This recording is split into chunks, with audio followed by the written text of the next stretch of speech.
Hello friends, how you doing today? This is Laura Kashera and I'm coming to you live or possibly on the replay with a quick and easy, simple to make keto meal. You can eat it breakfast, lunch, or dinner, whatever you're feeling. You can break the two parts down into one and just have one or the other. You can have both if your body allows for it, if you're tracking and your macros allow for it, then awesome. But I've had quite a few people recently telling me that keto's too complicated, it's too difficult, the recipes are too elaborate. First of all, disclaimer, I am not like a phenomenal chef. I am a good cook, but and I say that humbly, but I just know how to cook, and so I'm trying to keep things simple because I know that there are a ton of people out there like me who are super busy, have a ton going on, and we don't have time for like 40 ingredients, and you need these coconuts from this type of earth in a different planet, and then you need this sugar that comes off of a tree once a year for only 5 minutes, and if you don't get it then, well then you miss out completely. And so I can guarantee you that when I post a lot of keto kitchen videos, they're going to be simple. They're going to be easy to follow. They're not going to have a ton of crazy ingredients. And because I want you to succeed, I'm succeeding, my husband's succeeding, and he tends to be a little bit more on the picky side. And so if I'm cooking something for you, I've tried it, we eat it, it's delicious, and it's simple. And so today what I'm going to be teaching you is kind of one of my tricks and meals that I used to make all the time when I tried Atkins back in high school 15 years ago, and then a wedge salad. I know everyone probably knows how to make a wedge salad. I'm going to show you kind of my version of it. It's a little bit deconstructed and how you can keep all these ingredients on hand at home. The other thing is I know that everyone's got a different budget going on, and so we want to keep things in the house, at least for me, that I can make several meals out of. And so I go to Costco like once every 2 weeks and do a haul and get stuff that I can make meal after meal after meal and know that when my husband is leaving for work, he can open the fridge and grab something quickly. Because I know things start to get expensive when you're trying to cook something elaborate that you found on Pinterest every other day. And suddenly you have to spend all these different groceries because every meal has a different plan. And so these are all ingredients that I keep just in my fridge at all times. And so if I open it up and I don't have something made, this is really quick and easy to throw together, especially if you have kids or you're on the go. And so anyway, enough rambling from me. Feel free to drop a 1 below if you're watching live, and if you're watching the replay, I'd love for you to drop a 2 below. If you are new to my broadcast, feel free to drop new below so I can reach out and we can become better friends and keto buddies. I love having accountability partners through this because I think it's the only way to succeed. And so, and feel free to share with any of your friends. If you share while I'm live, I would love to give you a full name shout out and appreciate you. So again, my name is Laura Kashera. Today I'm going to be talking to you about two of my favorite things, wedge salad and a cheesy melt. I know I put on the video today sausage cheesy melt because that's what I'm going to make today, but I also want to let you know that you can put pretty much any type of meat in it. So we're going to start with the cheesy melt, and I actually learned this way back, like I said, in Atkins because I wanted cheese and I was craving like fried food, and so this is something I kind of figured out back then. I wasn't able to stay on Atkins very long because it wasn't a sustainable lifestyle for me personally. I fell off the bandwagon too many times, but this works awesome for keto. So super simple. What you're going to need is your meat of choice. Unless you're doing vegetarian, then you can skip the meat. It's still delicious. Today I'm going to be using these sausages. I believe they're called Silva brand. They're from Costco. I got them and they're organic. But I picked them because the carbs are pretty low. I can't remember because I threw away the wrapper. But these are garlic, basil, and provolone chicken sausages from Costco. Totally delicious. That's the meat I'm going to be using today. And then you need cheese, specifically mozzarella cheese. That's not going to show up. I've tried a bunch of different cheeses for a cheesy melt. They work fine, but realize that if you're going to use like cheddar, various types of cheddar or Swiss or something, that it may not melt down and fold over the way that you're going to want it to for this cheesy melt, because the goal is to kind of get a crispier outside and then the inside's going to be gooey. And so mozzarella I have found works the absolute best for that. I've also tested out doing mozzarella and then mixing a little bit. I love Dubliner Irish cheddar cheese. You can get the giant block from Costco. It's the best deal, and it's so awesome. And so I've mixed that into my mozzarella, and then it seems to work out okay. And so first of all, what we're going to do, I was going to say, and if you don't have chicken sausages, like I said, you can totally use whatever meat you have at home available. You could do shredded chicken or pulled chicken. You could also do, I have it out here to show you guys, you can do salami. I've done that before. It kind of just tastes like pizza toppings. Chicken, like I said, you could do beef. There are so many different things. You could do mini sausages, hot dogs if you have the right ones for your keto plan. And everyone has to realize that everyone's doing keto kind of differently. Some people are doing it super strict with absolutely zero carbs, and I applaud you for that. I tend to do, I guess, a little bit more of a lazy keto where I just make sure that no more than 5% of my day is carbs. And so these sausages are great because, like I said, I think there's like less than one carb or maybe one carb for a link. And so all I did was cut up the sausage. I'm just going to do one link right now. I actually haven't eaten today, so this is going to be my lunch. You can do 2 if your nutrients allow for it for the day, your macros allow for it. If you're tracking that, you can also see, you know, just how it affects your body. I've tried 2 before at night, and it's a little bit too much for me personally. So I like to do 1 or 1.5 sausages. Slice them up. If you feel like it's not enough meat, but you can't have more than 1, I highly recommend cutting the sausage lengthwise first, and then little slices because it'll feel like you have double the meat. So then you're going to put this in a hot frying pan. I've let it heat up a little bit before I turned on my live here. I just sprayed the pan with olive oil. And so those are just going to toast a little bit. The best part about these chicken sausages, of course, is that they're fully cooked already. And so this is really just because I like them to have that kind of crispy golden edge on them before I add my cheese. And so this literally just takes a few minutes. If you guys love cheese, feel free to drop a cheese below. And again, if you share this video, I'd love to give you a full name shout out. I really appreciate it. I know a ton of people are doing this diet right now. I heard that the keto diet is the #1 most searched diet on Google right now, which is awesome. I love this way of eating so much. So these are just getting kind of warm and pan fried. I do have the Idel sausages. Those are awesome too. You just have to watch the carbs on those because I know certain ones have fruit, like the chicken apple. I love the pineapple bacon, but I have to make sure that I have enough carbs for those. So sometimes if I feel like having this meal, I'll use it for my dinner so that I can make sure I have enough carbs for it. Super low carb though in general. It's just the sausage really that you have to watch out for. So these are already starting to get golden brown.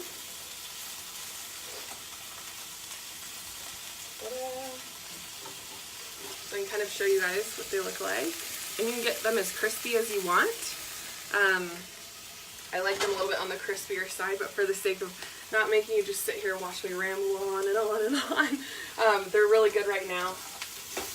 And like I said, they heat up really quick, fully cooked, so it's just for the sake of crispiness. And how hungry you are. Sometimes I'm so hungry, they barely get heated. So now I have mozzarella cheese. Like I said, this is the absolute best for melting. And so that it's flexible. That's what I should have said earlier. So flexible is the key. I've used cheddar when I'm desperate, and I don't have mozzarella, but it just seems to kind of almost not burn, but get really stiff, and you can't bend it at all. And if you're tracking your macros, make sure to measure out how much cheese you want to do. This is about probably 2/3 to a cup of shredded mozzarella cheese. And so I covered the sausages, so if you're using pepperoni or chicken or whatever meat that you've heated up and kind of crispified it, make sure that you layer it. I'll show you here. Make sure you cover it all with the mozzarella cheese. I know some people can only have a smaller amount of cheese, so just do whatever works best for you. But you do want to make sure that the meat gets covered fully. And so then I'm going to leave this cooking. This is on like medium to high for just a few minutes. And then the goal, like I said, is to kind of have a crispier outside and then a soft, gooey inside. If you really like cheese, this is one of my favorite things in the whole world. I absolutely love cheese. And like I said, you could put, once you get your mozzarella on, if you have the macros for it, or you're just allowed to have cheese, then feel free to sprinkle. You could sprinkle feta on there, Parmesan, Swiss, any other cheese. It just needs that kind of foundation of mozzarella to hold it all together. So now I will show you guys. What you'll notice with the mozzarella is it starts to get brown around the edges, like so. I don't know if you can see that. Sorry, my lighting is funky in my kitchen. But it gets brown around the edges, and so the best part about the mozzarella is you just start to take your pan and your spatula, or whatever kitchen device, I'm going to show you this, and you're kind of just going to go right where it's turning crispy brown and peel the edges away, or curl them up, I guess. And what you want to do is I kind of start doing that and then make sure, I gotta stop taking it off the heat, but you want to kind of keep curling the edges up to see if it's fully kind of crispified on the bottom. And so I just kind of let it sit there, do that all the way around the edge. And you're just kind of scooping up and in like that, and so it gets the edges curled up, gets all the soft cheese right into the middle, which is the goal. You can of course let it sit here and just crispify the entire thing. If you like crispy cheese, it'll be like a cheese chip. I tend to like the gooey inside of the melted cheese melt. That's what I call the cheese melt. So you can see we've got these crispy edges, looking awesome. I keep taking it off the heat. My pans also need to be replaced, so it's sticking more than I like. You could also do this in butter if you need more of those fats in there. That would be awesome. And so then what you're going to do is once it starts really getting crispy, you just kind of fold it over. And so the goal is almost like a, kind of like a calzone almost.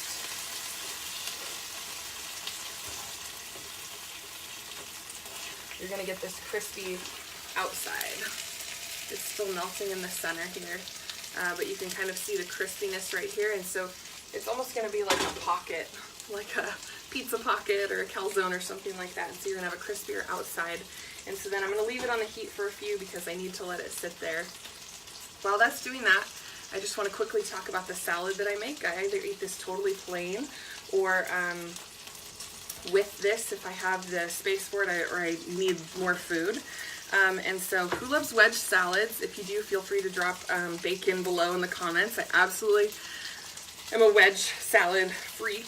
Wedges for life. It's my favorite thing ever. So today I'm doing kind of a deconstructed one. I just have butter lettuce here that I have on hand. Usually I have heads of romaine lettuce or iceberg lettuce, which is of course the typical way to do a wedge and how they serve it in a restaurant. And you just slice it in half. There's your wedge. Since I'm at home, and I don't feel like doing the whole like fancy thing, I just have, this is butter lettuce from Fresh Express in the bag. This is my favorite blue cheese dressing. It's the Marzetti brand, chunky blue cheese dressing. Doesn't have corn syrup or any of that crap in it. You can also make your own blue cheese dressing from scratch, and then you can kind of build your salad from there. Kind of a hack that works really well for me is before I cook my bacon for my wedge salad, I cut it into little 1-inch squares. So just take your long strips of bacon and then go cut all the way down so they're like 1-inch pieces, and then they'll kind of curl up like this, and then they get really crispy so that you can just sprinkle them on your salad. And then you don't have these big long pieces of bacon that are cooked very unevenly, so that's really helpful. Check out my cheese melt over here. Coming along nicely. Okay, so I have my bacon on my salad like this for my wedge. I was also going to mention, if you don't like wedge salads because of the blue cheese, feel free to use ranch. Totally an awesome alternative, goes great with bacon, whatever else you put on there. I like blue cheese dressing, and so that's what I'm going to use today. I need a spoon really quick. Don't mind me here. And so the nice part, of course, about keto is you can just glob it on, which is the way I like it. What's salad without good dressing, right? So maybe you can kind of see it now. So I have it on here, poured it all over here, and then I love wedge salads because you can kind of do whatever you want aside from the bacon and the dressing. I'm gonna pour feta. I love feta cheese, like, oh my gosh, so much. On mine, I usually put Parmesan. I don't have any. My son ate it all. You could also do blue cheese, obviously blue cheese crumbles. You could do cheddar cheese, I've done that before. And then the nice part is sometimes if I want a little bit of veggie and I have the carbs for it, I'll get like a pico de gallo fresh from my deli. And it's just the diced tomatoes, onions, and a little bit of cilantro, and I'll sprinkle that on for some veggies. Otherwise, honestly, salt and pepper or just pepper. And this wedge is good to go. Just mix it up and eat it. These are all ingredients you can keep on hand so that if you are starving, you don't make the wrong decision. Okay, that's my wedge salad today. So I'm going to show you now my cheesy melt. You can see it's been cooking down here. The bottom is all super crispy and then the top is super cheesy. As long as my pan cooperates, I'm going to flip it. Voila! How awesome is that? So then it's kind of crispy on the outside, but it's not too crispy that it's going to hurt your teeth or anything. It's really, really delicious, and the nice part is the pan is so hot. Hopefully you can hear me over the popping of the grease. I turned my fan on, but that's just going to make it so you can't hear me at all. And so anyways, this is now just going to take a minute or two to crispify the other side. You want to make sure you don't let it go too long if you want the inside to still be gooey. And so I tend to just kind of take my spatula and check. Like I said, you can also cook this in butter. It's still pretty stuck on there. And so then I'm going to mix up my wedge salad here. Note to self also, you could add avocado onto this. I made the mistake one day of making this ahead of time and putting it in Tupperware, and the bacon totally got soggy, so do not do that. Only do it when you can do fresh bacon pieces or bacon crumbles so that they're crispy. Keep them on the side. So that's my salad. Super easy. Look at that, look at that. Yum, my favorite thing. Also, great tip if you're not sure what to eat out at a restaurant. Lots of restaurants have wedge salads. Like I said, if you don't like blue cheese dressing, ask the waiter what other dressings they have. Switch it out for ranch or something else like that. It'll still be delicious and you'll totally love it. This does stick to your pan, so be prepared. So that turned out awesome. So you're going to scoop it out onto your plate. And yes, it's not exactly the prettiest thing in the whole wide world, but look at that goodness. So then you can still see that the mozzarella is, whoa, hey, let's just lose it. How about that? That's really hot. It's still all cheesy and melty in between all the sausages. It's holding them together. Now you can fork and knife it. You could put some low-carb barbecue sauce or mustard on the side. I love it with Dijon mustard. Just slice it up, take bites of it. And so a lot of times if I don't feel like cooking a lot, need something quick, this is what I'll have for lunch or dinner. It's also good with eggs on the side, or even I saw someone mix one in the other day after she saw my video on this. And so these are two things you can eat together or separately. We have our sausage cheesy melt, wedge salad. I hope this has been a little bit of beneficial information. If it is, I'd love for you to share it with all your low-carb keto friends so that they can check it out too. And I can guarantee you I will be back with another Keto Kitchen soon. I hope you have an awesome day. Thank you so much for taking time to watch me. Again, my name is Laura Kashera, and I will talk to you tomorrow.